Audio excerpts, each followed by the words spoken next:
Bom dia, irmãos. Eu saúdo a amada igreja com a paz do nosso Senhor Jesus Cristo.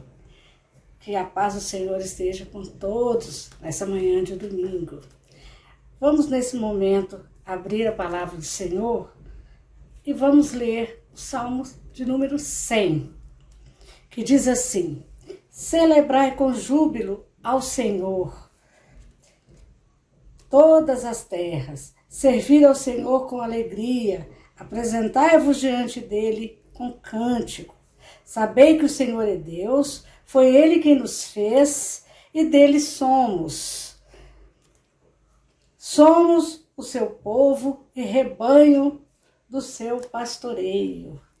Entrai por suas portas com ações de graças e nos seus átrios com hinos de louvor. Rendei-lhe graças e bendizei-lhe o nome, porque o Senhor é bom, a sua misericórdia dura para sempre, e de geração em geração a sua fidelidade. Deus é bom, Deus é fiel, Deus é misericordioso. Amém, irmãos? Vamos fazer uma oração, consagrando o nosso domingo ao Senhor, consagrando a nossa vida ao Senhor e pedindo que o Espírito Santo de Deus nos oriente, nos dê sabedoria, nos dê entendimento nessa aula que nós vamos ter agora com o reverendo Sandro Xavier. Oremos. Senhor Deus, grande e maravilhoso Pai, em nome de seu Filho amado, nosso Senhor Jesus Cristo, que nós nos reunimos nessa manhã como igreja do Senhor, com um único objetivo, glorificá-lo por tudo que o Senhor é e pela grande graça que o Senhor derrama sobre nossas vidas e a grande misericórdia que o Senhor tem conosco e principalmente, Senhor Deus, pela sua grande fidelidade, Pai, na qual nós podemos confiar dia a dia, Senhor Deus.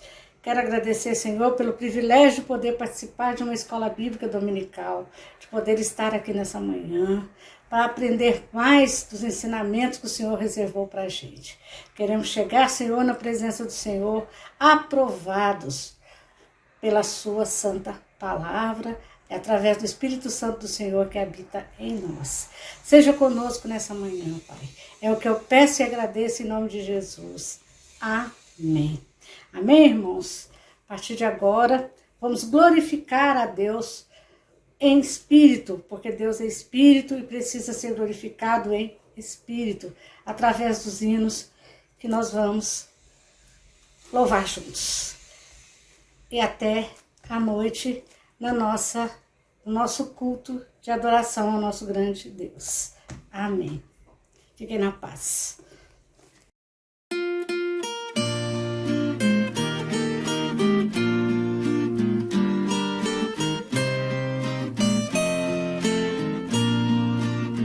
Senhor meu Deus, quando eu maravilhado contemplo a tua imensa criação, a terra e o mar, o céu todo estrelado, me vem falar da tua perfeição. Então minha alma canta a ti, Senhor, grandioso és tu. Grandioso és tu, então minha alma canta a ti, Senhor. Grandioso és tu, grandioso és tu. Quando as estrelas tão de mim distantes, vejo a brilhar com vívido esplendor. Relembro, ó Deus, as glórias cintilantes que meu Jesus deixou por meu amor. Então minha alma canta a ti, Senhor. Grandioso és tu, grandioso és tu. Então minha alma canta a ti, Senhor. Grandioso és tu, grandioso és tu. Olha as florestas murmurando ao vento, e ao ver que tu plantaste cada pé, recorda a cruz, o lenho tão cruento, e no teu filho afirma minha fé. Então minha alma canta a ti, Senhor, grandioso és tu, grandioso és tu. Então minha alma canta a ti, Senhor, grandioso és tu, grandioso és tu. E quando penso que tu não poupaste teu filho amado por amor de mim, meu coração que nele tu ganhaste transborda, ó Pai, de amor que não tem fim. Então minha alma canta a ti, Senhor, grandioso és tu, grandioso és tu. Então minha alma canta a ti, Senhor, grandioso és tu, grandioso és tu.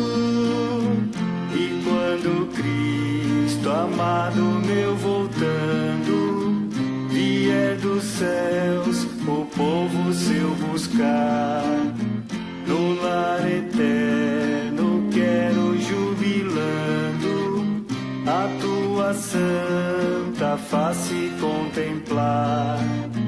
Então minha alma canta a ti, Senhor, grandioso és tu, grandioso és tu.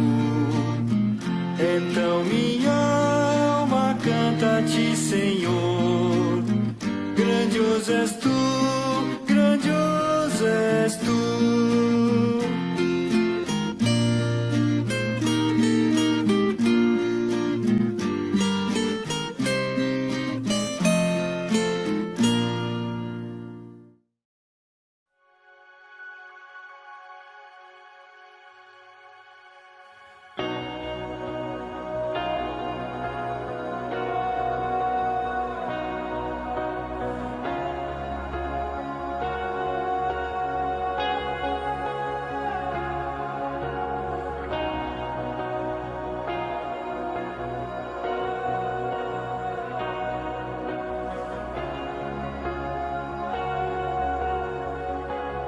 Porque dele, por ele, para ele são todas as coisas. Porque dele, por ele, para ele são todas as coisas.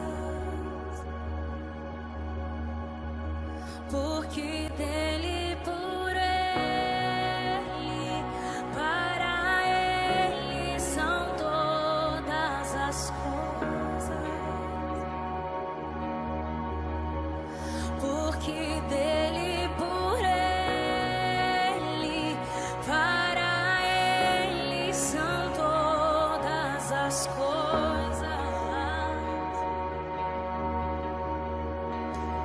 a ele a glória.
ouviu e nunca se ouviu falar de um Deus como tu.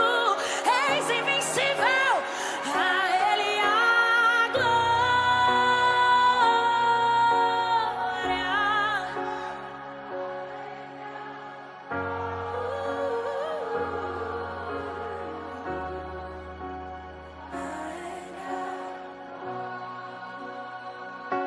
Pra sempre, sempre.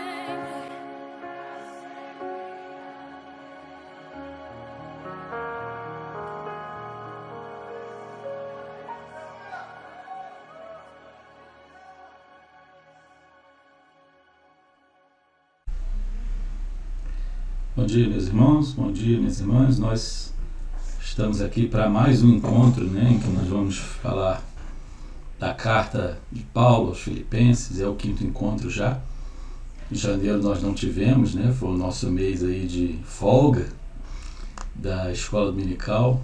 Nós estamos passeando aí por essa carta aos Filipenses, Esperamos que no final dela não só estejamos conhecedores um pouco de Paulo, da cidade de Filipos, dessa carta, dos temas dela, mas acima de tudo que isso seja um motivador para a nossa fé, que isso seja uma forma de o Espírito Santo tocar os nossos corações para nos motivar, essa convivência cristã, essa convivência em comunidade também, já que estamos aprendendo juntos, ainda que separados, mas unidos aí pela bênção da tecnologia. E isso é uma das coisas boas, que nós aprendemos, a humanidade aprende e chega para nós, dando essa possibilidade, mesmo afastados, especialmente até por conta da pandemia que nos leva até essa situação até hoje, para nós podermos juntos, compartilhar dessa carta aí. Nesse 5º encontro, nós vamos focar na outra parte do capítulo 2 dessa carta, e nós vamos ler do versículo 12 até o versículo 18. Vamos ter como título para essa nossa reflexão, chamado à obediência.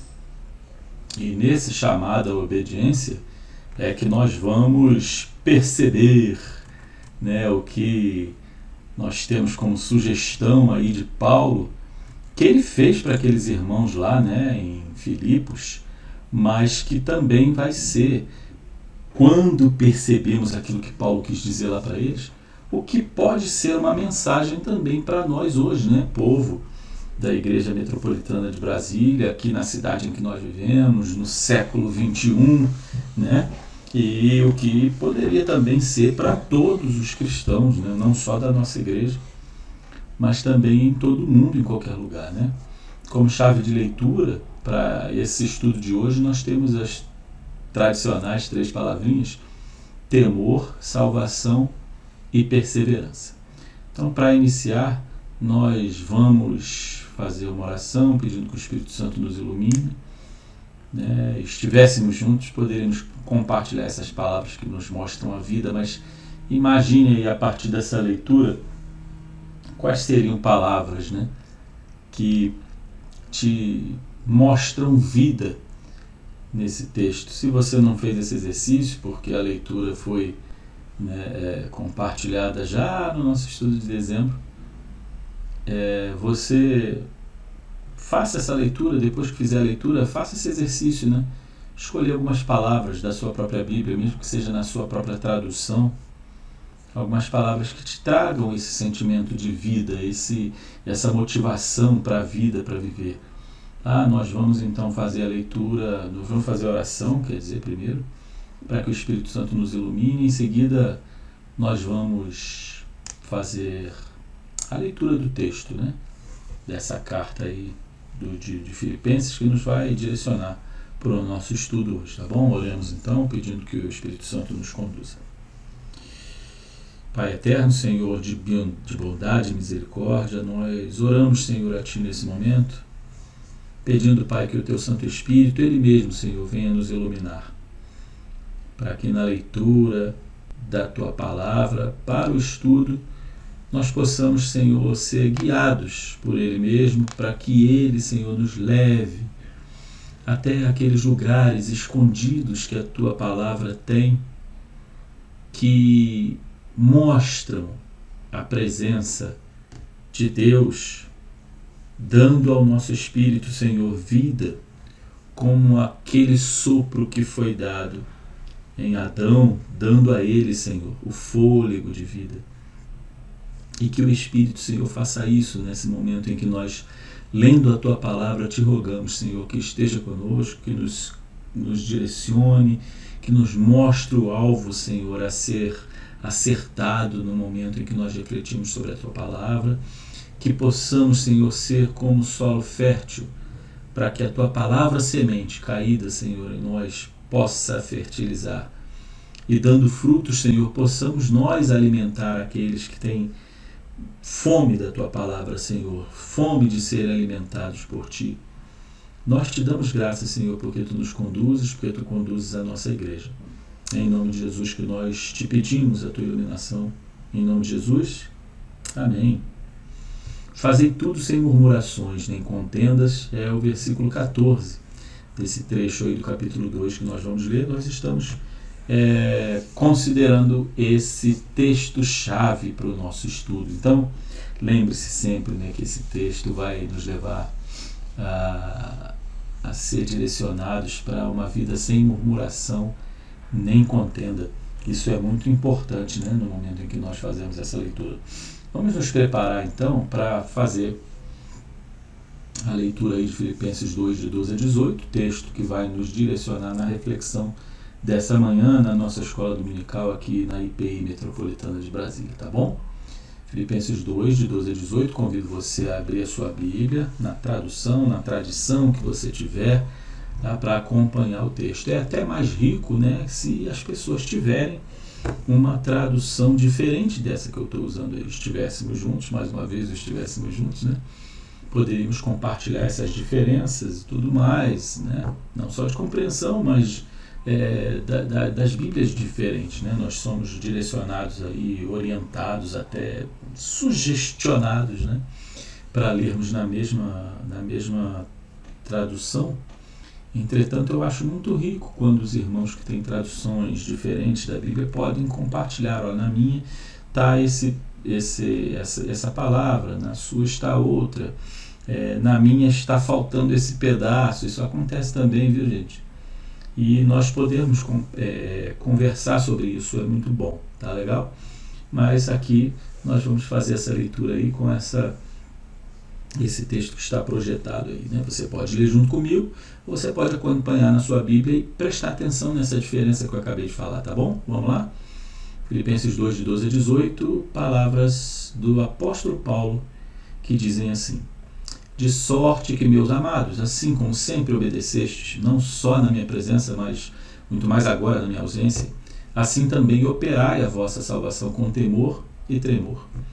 Porque Deus é o que opera em vós, tanto querer como efetuar, segundo a sua boa vontade. Fazei todas as coisas sem murmurações nem contendas, para que sejais irrepreensíveis e sinceros, filhos de Deus inculpáveis, no meio de uma geração corrompida e perversa, entre a qual resplandeceis como astros no mundo, retendo a palavra da vida, para que no dia de Cristo possa gloriar-me de não ter corrido nem trabalhado em vão.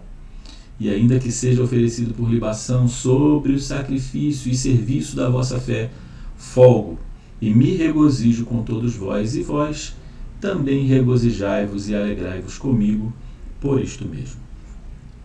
Palavras aí de Paulo, mostrando até que não é um trabalho fácil feito por ele, né?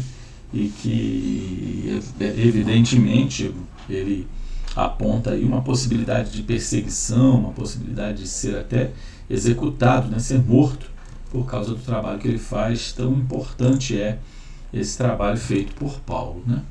Então vamos ao primeiro comentário, que nós estamos chamando de exortação de Paulo. Paulo sim faz aí uma exortação. Muitas pessoas têm medo dessa palavra exortação, né, por causa do seu significado, por causa do que ela quer dizer e como ela é usada na igreja muitas vezes. Então, Paulo retorna à sua exortação, quer dizer, ele mais uma vez está dando ali orientações para aquelas pessoas. E exortação muitas vezes é entendido na igreja somente como repreensão, né? Muitos têm, como eu disse, a compreensão errada dessa palavra. Isso ocorre porque as pessoas só atribuem esse significado, como eu disse, de brigar com a pessoa porque fez uma coisa errada, né? A pessoa foi exortada. E geralmente a exortação já vem acompanhada de alguma sanção, né? De alguma punição. Então vamos dar uma olhada aí. A palavra exortação corresponde ao paralelo paracaléu, tá? No grego, conforme está aqui do ladinho para vocês verem, né? Paracaléu, e aqui essas letras são as letras do alfabeto grego, tá? Paracaléu. Aqui tem o pi, uma letrinha que todo mundo conhece, né? Essa aqui já é o rho, que parece um P, na verdade, é um rho, tá? Paracaléu, tá bom?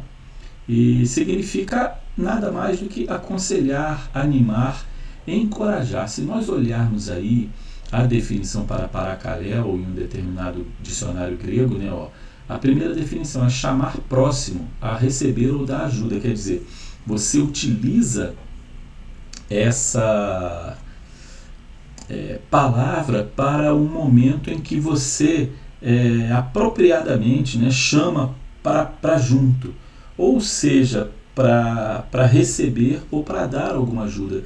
E pode ser uma ajuda especialmente no campo de uma ajuda moral, uma ajuda de assim, um apoio, né, moral, vamos dizer, como se diz, um conselho, tá bom?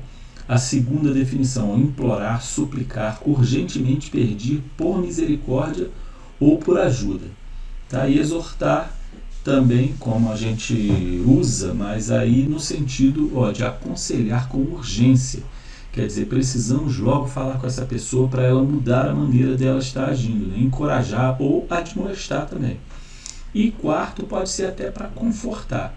Então, quando Paulo usa essa palavra de exortação, né, aqui logo estou voltando errado, né, no texto que ele nos fala, né, ele está querendo trazer no meio desse contexto todo aqui um encorajamento, um aconselhamento, e um aconselhamento daquele que se aproxima para mostrar à pessoa o que ela deve fazer, né, para que modifique a sua vida, tá? Tem até uma curiosidade que quando eu estava olhando esse estudo, né, e preparando aqui, eu lidei de novo com essa letra. Essa letra se chama ômega. Vocês já ouviram falar, né, o alfa e o ômega. Então nós temos aqui essa letra ômega.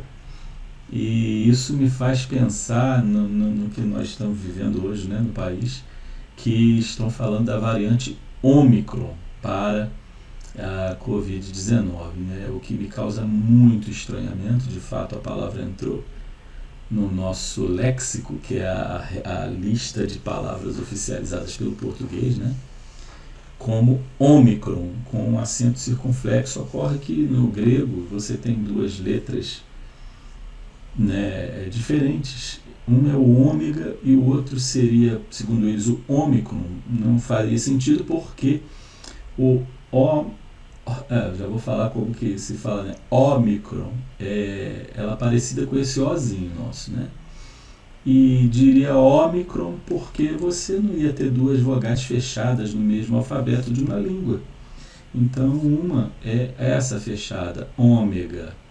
A outra, ômicron, é aberto. E toda vez que você tem um ômicron numa palavra grega, você fala aberto, né? Então, eu acho que deram uma escorregada. O nome da letra é assim, ômicron, e não ômicron, como falam, né? Só uma curiosidade que eu me lembrei quando vi esse ômega, tá bom? E fica aí, para fechar o parêntese, aquele momentozinho cultural inútil, né? Então, irmãos, voltando para a exortação de Paulo, né, ela sempre é uma exortação para manter o cristão no caminho de Jesus, tá? Ele sabe que muitas são as tentações que podem tirar o cristão da comunhão com Deus e com os irmãos e as irmãs. Então, por isso, ele cuida das relações de cada um.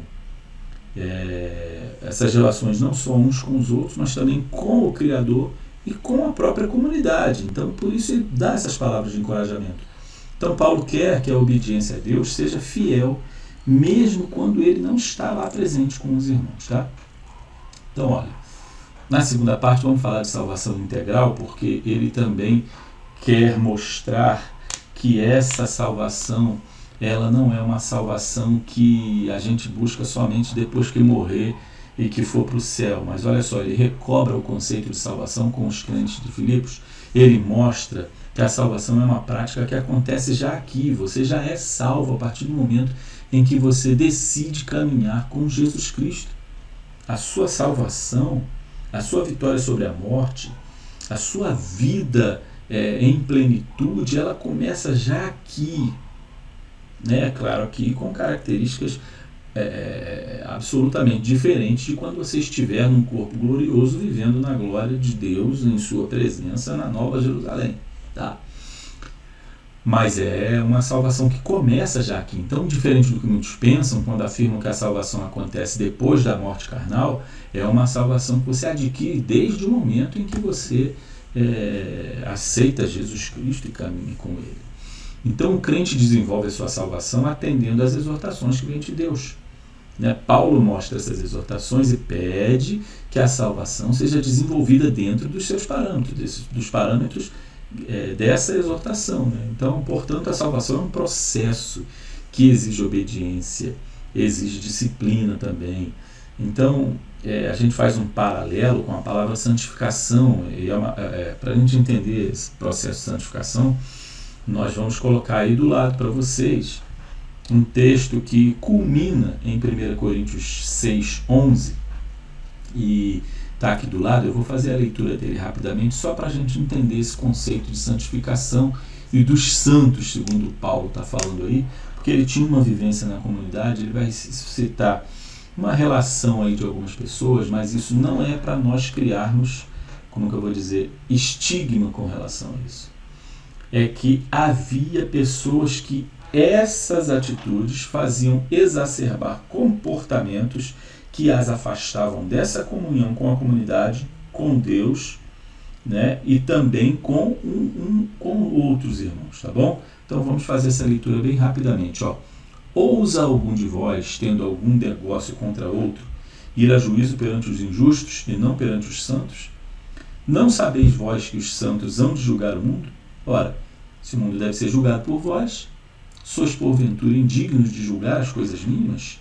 É claro que Paulo está falando no contexto aí de um problema bem pontual, que era esse de levar contenda da igreja para ser resolvida na justiça comum, como se fosse isso, né? Então ele vem fazendo essa relação e apontando que os santos que vão julgar, tá? Não sabeis vós que havemos de julgar os anjos, quanto mais as coisas pertencentes a esta vida, e a importância daquele que vive na comunhão com Jesus Cristo. E nessa comunhão também com os irmãos, com a comunidade e com Deus, tá? Faz um paralelo com aquilo que Jesus fala, né? Amar o próximo e amar a Deus, tá?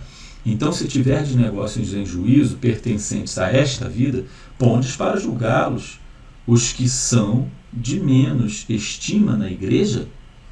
Para vos envergonhar, eu digo, não há, pois, entre vós sábios, nem mesmo um que possa julgar entre seus irmãos? Mas o irmão vai a juízo com o irmão, e isto perante infiéis. Na verdade, é já realmente uma falta entre vós, terdes demandas uns contra os outros, quer dizer, manter briga uns com os outros já é ruim. Por que não sofreis antes a injustiça? Por que não sofreis antes o dano? Mas vós mesmos fazeis a injustiça e fazeis o dano, e isto aos irmãos. Não sabeis que os injustos não hão de herdar o reino de Deus? Não erreis, nem os devassos, nem os idólatras, nem os adúlteros, e aí aquela lista que eu falei para vocês, nem os efeminados, nem os sodomitas, nem os ladrões, nem os avarentos, nem os bêbados, nem os maldizentes, nem os roubadores herdarão o reino de Deus. Cada termo desse, meus irmãos, pode ser aprofundado, tá? Então eu quero fazer um alarde bem significativo para que não criemos estigmas com relação a nenhuma dessas palavras, porque elas podem ser estudadas cada uma, cada momento, e cada serzinho desse aí digno de nossos cuidados e de nossa pena, né? Pessoas que precisam mudar a sua vida, tá? Então nós não devemos olhar para cada classe dessa com altivez ou com arrogância. tá? Mas com misericórdia. E é o que alguns têm sido, mais a vez sido lavados, mais a vez sido santificados, mais a vez sido justificados em nome do Senhor Jesus e pelo Espírito do nosso Deus. Então, compreender esse conceito de santificação, mais do que estigmatizar essas pessoas, o que ele está dizendo é: vocês não devem criar contendas entre os irmãos. Então, muitas vezes, talvez, algumas dessas pessoas podem criar menos contendas do que os outros irmãos aí, que é o que cria a vergonha e é o que Paulo admoestou, né? Então, alguns desses aí estavam criando contendas. Esse era o grande problema, tá? Seguindo adiante, irmãos, olha, vamos ver aqui a ação de Deus na vida do cristão, tá? Nós não somos convidados a sentir pânico e alarme diante da presença de Deus, tá? Em vez disso, Paulo nos lembra do temor e do tremor. Então, temer a Deus é diferente de ter medo de pânico, né? Eu costumo dizer assim, às vezes algumas pessoas querem me corrigir. Eu falo assim: eu tenho medo de Deus. Então, é medo nesse sentido, sabe? Porque quando Deus quer uma coisa de você, é claro, Ele vai te fazer o que Ele quer. Lembram de Jonas? Mas assim, nós imaginamos que Deus, Ele tem um plano para você e você sempre pensa: será que eu estou nesse caminho certo, né? Então Paulo lembra desse temor, desse tremor, né? Me incomoda às vezes olhar Deus como às vezes a visão de amigo que nós somos levados a entender Deus e ter intimidade com Ele. Isso causa uma confusão tão grande com as pessoas, porque essa intimidade que nós temos com o Espírito Santo de Deus parece que é aquele Deus que nem mesmo Jesus sabia o que Ele pensava e quem ia sentar à sua direita pode ser aquele coleguinha que senta do lado na sua escola, na sua faculdade. E não é. Você não olha para o seu amiguinho do lado, no trabalho, na escola, com temor e tremor.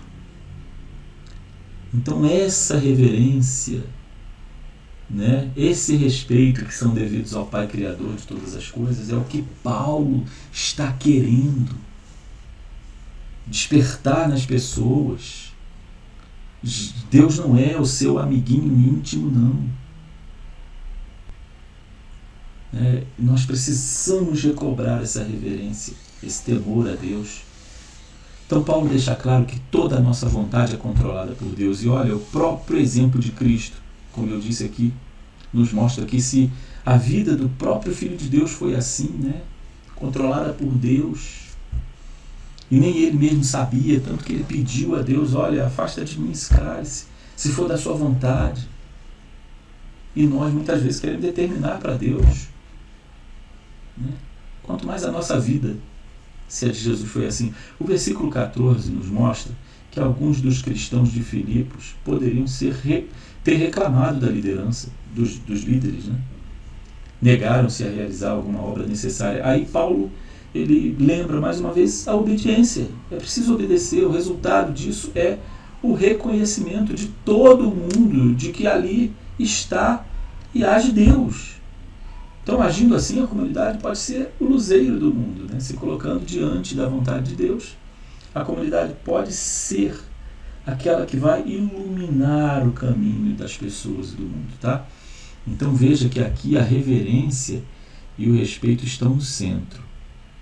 E aí elas vão caminhar com tremor, com temor, com obediência. E o resultado disso vai ser um reconhecimento da comunidade que está ali em torno da igreja, né? do grupo de salvos, tá? Essa é uma questão muito importante, né? Então, para a manutenção da palavra da vida, Paulo exorta os filipenses para que preservem a palavra como foi anunciada. É necessário fidelidade aos ensinamentos e aos princípios éticos que a palavra traz em sua mensagem. O apóstolo cogita sua morte, como nós vimos aí no final do trecho, e ele convida os filipenses a afastarem-se da tristeza se isso acontecer. Paulo sugere que eles o tratem como uma oferta entregue ao próprio Deus. Paulo considera o seu esforço importante para a própria vida de fé dos irmãos e das irmãs em Filipos. Então, olha, se isso acontecer, de realmente eu ser morto, considerem isso como uma oferta. E aí a oferta a Deus é a oferta aos próprios irmãos, né? Então ele tem o cuidado com a sua permanência na fé, dizendo para que não se percam no caminho. Vamos manter essa obediência. Vamos manter a comunhão entre os irmãos e as irmãs. Isso é importante. Isso é necessário. Isso que nos vai levar à salvação mesmo, né? Para a palavra vida, viva, uma pergunta para você pensar durante a semana, né? Que desafio maior nós encontramos na sociedade hoje para perseverança na fé? Para que você consiga perseverar na fé, quais são os desafios? Tenta imaginar aí, pelo menos uns 3, depois de ler esse texto, depois dessa reflexão que fizemos nesta manhã, tá? Para o 6º encontro, para o nosso próximo encontro, que vai acontecer no 3º domingo de março, eu convido você a fazer a leitura ainda no capítulo 2, tá? Versículos 19 a 30. Faça essa leitura, teremos como tema Companheiros na Missão, e que Deus assim nos abençoe, que passemos um bom domingo, né? Nós nos encontramos à noite na nossa celebração vespertina. Que Deus te abençoe, que você tenha um domingo abençoado com a sua família no seu lar, tá? Deus te abençoe, fique com Deus.